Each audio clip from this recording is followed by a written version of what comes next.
అరుణోదయ కార్యక్రమంలో అనుదినము మాతో కలిసి దేవుణ్ణి స్తుతిస్తున్న మా ప్రియ సోదరి సోదరులకందరికీ మన ప్రభువును రక్షకుడు యేసుక్రీస్తు అమూల్యమైన నామమున అందరికీ ప్రేమతో వందనాలు. ఈ ఉదయకాల మన ధ్యానాంశము మహాదేవుణ్ణి స్తుతించాలి.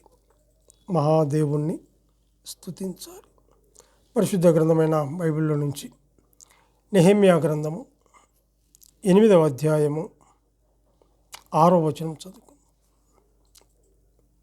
ఎజ్రా మహాదేవుడైన యెహోవాను స్తుతింపగా జనులందరూ తమ చేతులెత్తి ఆమెన్ ఆమెన్ అని పలుకుచు నేలకు ముఖములు వంచుకొని యెహోవాకు నమస్కరించిరి. ఉదయకాల వేళలో ఆయన సన్నిధిలో మనం చేరి ఆయన స్తుతించి గణపరిచే భాగ్యాన్ని దేవుడు మనకు అనుగ్రహించాడు. ఎజ్రా దేవుణ్ణి స్తుతింపగా జనులందరూ తమ చేతులెత్తి ఆమెన్ ఆమెన్ అన్నారు.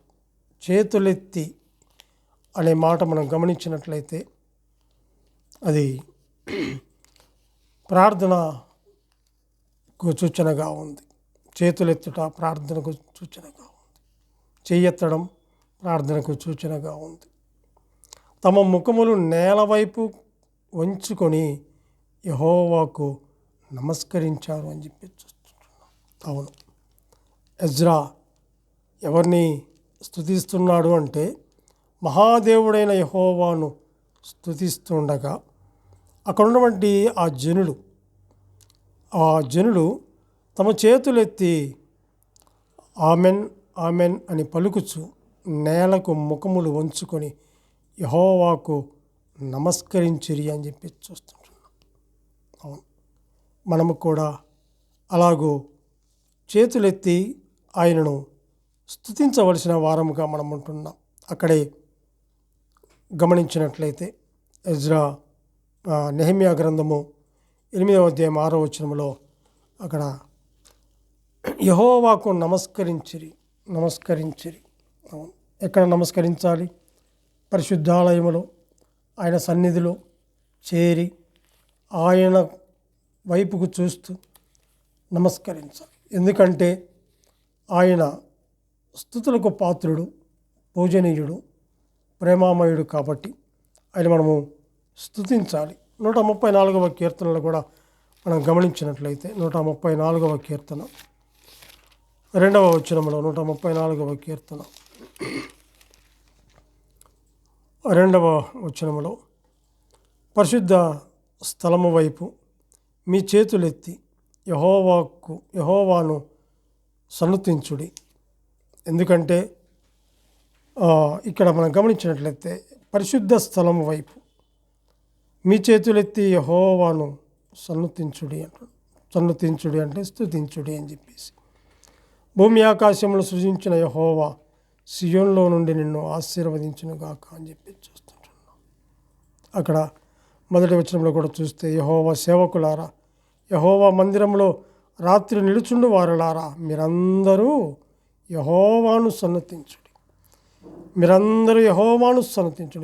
అని చెప్పేసి చూస్తాం. పరిశుద్ధ స్థలము వైపు మీ చేతులెత్తి యెహోవాకు సన్నుతించుడు అంటే స్తుతించుడు అని చెప్పి చూస్తుంటున్నాం.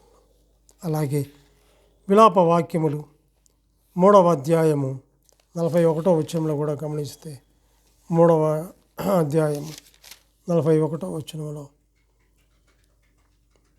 ఆకాశమందున్న దేవుని తట్టు మన హృదయమును మన చేతులను ఎత్తుకొందుము అని చెప్పి చూస్తున్నాం. ఎక్కడున్నాడైనా ఆకాశమందు ఉన్నటువంటి దేవుని తట్టు, మహాకాశములు కలిగి చేసిన దేవుడు. మనం భూమి మీద ఉన్నాం, ఆయన ఆకాశము అక్కడ ఉన్నాడు, తండ్రి అయిన దేవుని దగ్గర ఉన్నాడు. ఆయన వైపుకు చూస్తూ అంటే ఆకాశమందున్న దేవుని తట్టు మన హృదయములను, మన మనస్సును, మన చేతులను ఎత్తి కొందాము అని చెప్పి చూస్తున్నాం. మన హృదయాన్ని, మన చేతులను, ఆ హృదయము పరిశుద్ధంగా ఉండాలి, మన చేతులు పవిత్రంగా ఉండాలి. అందుకే తిమోతికి రాసిన పత్రికలు కూడా మనం చూస్తాం. తిమోతికి రాసిన మొదటి పత్రిక 2వ అధ్యాయం 8వ వచనంలో కూడా 11వ వచనంలో మనం చూస్తాం. పవిత్రమైన చేతులెత్తి ప్రార్థన చేయవలనని కోరుచున్నాను అని పౌలు తెలియజేస్తూ ఉన్నాడు. అవును, పవిత్రమైన చేతులెత్తి, పవిత్రుడు, నిర్దోషి, నిష్కల్మషుడు, పాపులలో చేరక ప్రత్యేకంగా ఉన్నటువంటి గొప్ప దేవుడు ఆయన. పరిశుద్ధుడు. నేను పరిశుద్ధుడైన ఉన్న ప్రకారం మీరు కూడా పరిశుద్ధులుగా ఉండండి అన్నాడు. అయితే ఉదయకాల వేళలో మన హృదయాలను, మన చేతులను ఎత్తుకొని ఆయన వైపుకు చూస్తూ ప్రార్థన చేయాలి. అంటే ఆయన వైపు చూస్తూ ఆయన గణపరచవలసిన వారముగా ఉంటున్నాం. అంతేకాదు, ఎలా 8వ వచనంలో మనం చూస్తే తిమోతికి వ్రాసిన మొదటి పత్రిక 2వ అధ్యాయం 8వ వచనంలో కూడా మనం గమనిస్తే సంపూర్ణ విధేయతతో అనే మాట మనం చూస్తాం.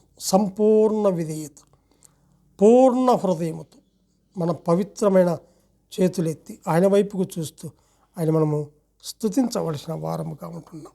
అక్కడే 2వ అధ్యాయము తిమోతికి వ్రాసిన మొదటి పత్రిక 2వ అధ్యాయము 7వ వచనం కూడా మనం గమనిస్తే అక్కడ వాక్యము వినుట విధేయత చూపిస్తుంది, ఎంతో ప్రయోజనకరం చూస్తాం. అంటే అక్కడ కూడా ఎజ్రా గ్రంథము, నెహెమ్యా గ్రంథంలో మనం చూస్తాం కదా. అక్కడ 3వ వచనములో నీటి గుమ్మము ఎదుటనున్న మైదానములో ఉదయం మొదలుకొని మధ్యాహ్నం వరకు నిలుచున్న ఆ స్త్రీ పురుషులకును తెలివితో వినయము గల వారికిని చదివి వినిపించుచు వచ్చెను. ఆ జనులందరూ ధర్మశాస్త్ర గ్రంథమును శ్రద్ధతో వినిరి అని చెప్పి చూస్తాం. శ్రద్ధతో వినిరి, వాక్యమును శ్రద్ధగా విన్నారు, సంపూర్ణ విధేయతతో విన్నారు, పవిత్రమైన చేతులెత్తి ప్రార్థన చేయాలి. అయితే దేవుడైన అక్కడ మహోన్నతుడైన దేవుణ్ణి యెహోవాను స్తుతిస్తున్నట్లుగా మనం చూస్తున్నాం. అక్కడ ఉన్నటువంటి ప్రజలందరూ కూడా కలిసి తమ చేతులెత్తి ఆమెన్ ఆమెన్ అంటే, ఆమెన్ అంటే అవునని అర్థము. మనము కూడా ప్రార్థన చేసినప్పుడు చివరిలో ఆమెన్ అంటాం. ఆరాధన చేసినప్పుడు కూడా స్తుతుల్లో కూడా చెల్లించిన తర్వాత చివరిలో కూడా ఆమెన్ అని చెప్పేసి మనం అంటాం కదా. ఆమెన్ అంటే అవును అని అర్థం. ఆయన మహాదేవుడైన ఆయన వైపుకు చూస్తూ స్తుతిస్తున్నప్పుడు వాళ్ళు అక్కడ ఉన్నటువంటి జనులందరూ కూడా ఆమెన్ ఆమెన్ అని పలికినట్లుగా మనం చూస్తుంటున్నాం. ఇక్కడ మనం గమనించినట్లయితే జనులందరూ నిలిచి వాక్యం వినుట మన విధేయతను కూడా చూస్తుంటున్నాం. ఎజ్రా దేవుణ్ణి స్తుతించినట్లుగా మనము కూడా ఆ మహాదేవుణ్ణి గణపరిచి పూజించి నమస్కరించవలసిన వారముగా మనం ఉంటున్నాం. దేవుడు తన వాక్యాన్ని దీవించునుగాక. ప్రార్థన చేసుకుందాం. పరిశుద్ధుడమైన మా ప్రియ పరలోకపు తండ్రి, మీ ఘనమైన నామానికి స్తుతులు స్తోత్రములు చెల్లించుకుంటున్నాం. దేవా, నీవెంతైనా నమ్మదగిన దేవుడు, గొప్ప దేవుడు, అద్వితీయుడు, అతికాంక్షణీయుడవు తండ్రి, మహాదేవుడైనటువంటి మిమ్మల్ని తండ్రి ప్రభు ఈ ఉదయకాల వేళలో స్తుతించి గణపరిచే భాగ్యాన్ని మీరు మాకు అనుగ్రహించినందుకే స్తోత్రములు చెల్లించుకుంటున్నాం. ఇంతవరకు తండ్రి మీరు చూపిన కృపను బట్టి మీకు వందనాలు చెల్లించుకుంటున్నాం. అదే తండ్రి ప్రభు, నాయన మీరు మా పట్ల ఎంతో ప్రేమ చూపించారు. నాయన మేము మిమ్మల్ని ప్రేమించలేదు కానీ మీరే మమ్మల్ని ప్రేమించి మీరు మాకు అనుగ్రహించిన రక్షణ బట్టి మీకు స్తోత్రాలు చెల్లించుకుంటాం. మా రక్షకుడైన యేసుక్రీస్తు అమూల్యమైన నామమున స్తుతులు స్తోత్రములు చెల్లించి ప్రార్థన చేయుచున్నాము తండ్రి. ఆమెన్.